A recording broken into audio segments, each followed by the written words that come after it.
Hi, welcome to a new episode of Pop Culture Crash Ham. I'm Joel A, and it's good to see you. Not that I can really see you because this is a one-way video kind of idea.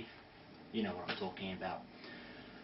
Tonight I'm running a big combined Christian youth event called Stand, where all the Anglican churches in southwest Sydney are getting together to hear God's word. It's just going to be absolutely fantastic. I'm looking forward to it. We've had to change locations at the last minute, but it's all good.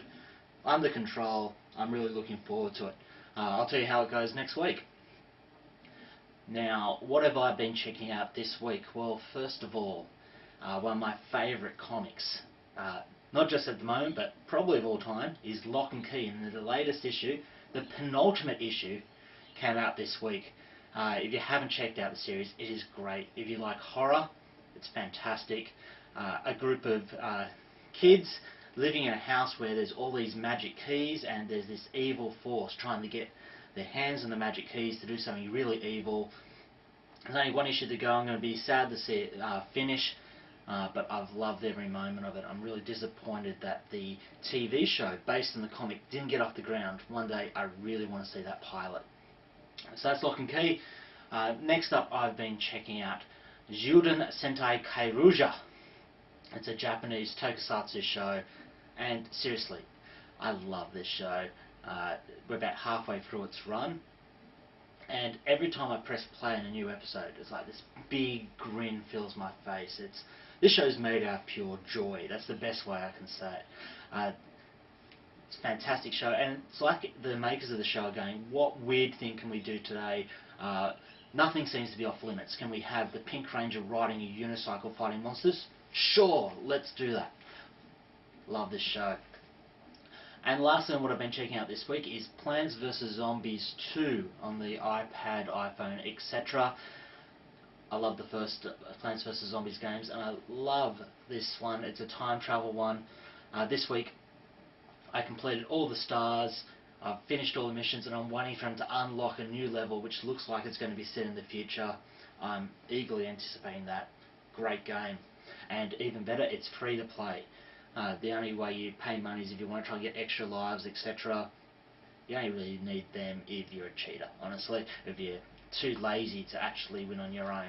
So check out Plants vs. Zombies 2. Now, earlier this week, I put a video up on my Tumblr of an Avril Lavigne film clip. And that links to my Twitter. And a few moments after I posted that, I get a message that Avril Lavigne herself has retweeted my post. Now, I'm pretty sure that it's not actually Avril Lavigne for two reasons. One, I don't think Avril Lavigne actually follows me, and I don't think she's searching Twitter for anyone who mentions it. Secondly, I don't think whoever reposted it, probably a bot, actually read what I said, because I said the music video was terrible, basically. And I don't think that she'd want to really retweet somebody saying something not nice about her. The video in question was a video called Rock and Roll. And seriously, this video is terrible, and let me tell you why. It starts off with some very blatant Sony product placement with a Sony phone that she talks about her Sony phone. And then she gets a phone call, and she starts talking ironically about one of her old songs, which seriously, it's a bit on the nose. And then we cut to the film clip proper, where she's doing this whole tank girl idea. And my first thought is, seriously, these guys are trying to get in on some Gorillaz money. If you're not aware, the guy who does the animation for the band Gorillaz is the same guy who created Tank Girl. You got it. It's pretty obvious rip-off of Tank Girl. What happens then? We have Billy Zane. He makes an appearance. If you don't know who Billy Zane is, well, you're probably in the majority. He was in Titanic, and worst of all, he was in The Phantom, which is a movie that I'm still trying to scrub out of my brain. So we've got him there trying to replicate what James Van Der Beek did in Kesha's Blow film clip, except the Blow film clip was good. Then we see some random shots of the set design, which shows us that the set designer had probably fallen to sleep every night for the last year watching the My Chemical Romance video for Na Na Na Na Na, because he must have watched that video till his eyes bled, because he's just painting it all over here. Then we cut to the diner sequence from Lady Gaga's telephone video clip, except they couldn't have booked Beyonce, so instead they get the chick from the Wonder Years. Wonder Years is a show that hasn't been a new episode filmed in 20 years, so the target audience of this film clip wasn't even born yet when that show came out. Hijinks ensue, and eventually we had a lesbian kiss between Kesha, that might have been interesting, Avril Lavigne and the chick from the Wonder Years, then thrown into a Wonder Years reference that no one under the age of 30 is going to get. Then what happens, this film clip's terrible. It's like the makers thought, well, what are kids into these days? They love that Sharknado movie. They love Sharktopus, all those sci-fi original movies. So what we'll do is we'll get a bear and a shark and have Avril Lavigne fighting a bear shark. How random can we be? Well, not random enough yet, because you haven't had Billy Zane return, which I thought he died early in the film clip, but let's not worry about that. We'll have him on a Segway that flies. That's how random we can be. This film clip is terrible. And it's kind of like Avril Lavigne doesn't get what's going on here, or at least the people making a film clip. Her song is called Rock and Roll, and rock and roll is about attitude, it's about rebellion, it's about nobody telling you what you can do, but standing up for yourself and being unique. And if it's about being unique, well, this film clip is the exact opposite, because it's just taking all these other film clips that are good and just smushing them together into one Frankenstein monster without really understanding how the parts worked in the first place. And then you have the lyrics of the song. You have, I don't care if I'm a misfit, I like it better than the hipster ball, expletive deleted. Seriously, this film clip couldn't be more hipster if it tried. It's got all the trappings of rock and roll while being completely hipster in its irony and its taking from other things.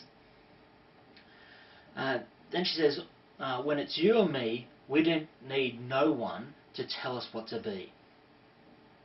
Well, my response is, well, who are you? Who do you want to be? Because all I can see is you wanting to be like everybody else. You're just taking from around there without projecting your own, expressing yourself. You're just expressing what other people have already expressed in a far better way.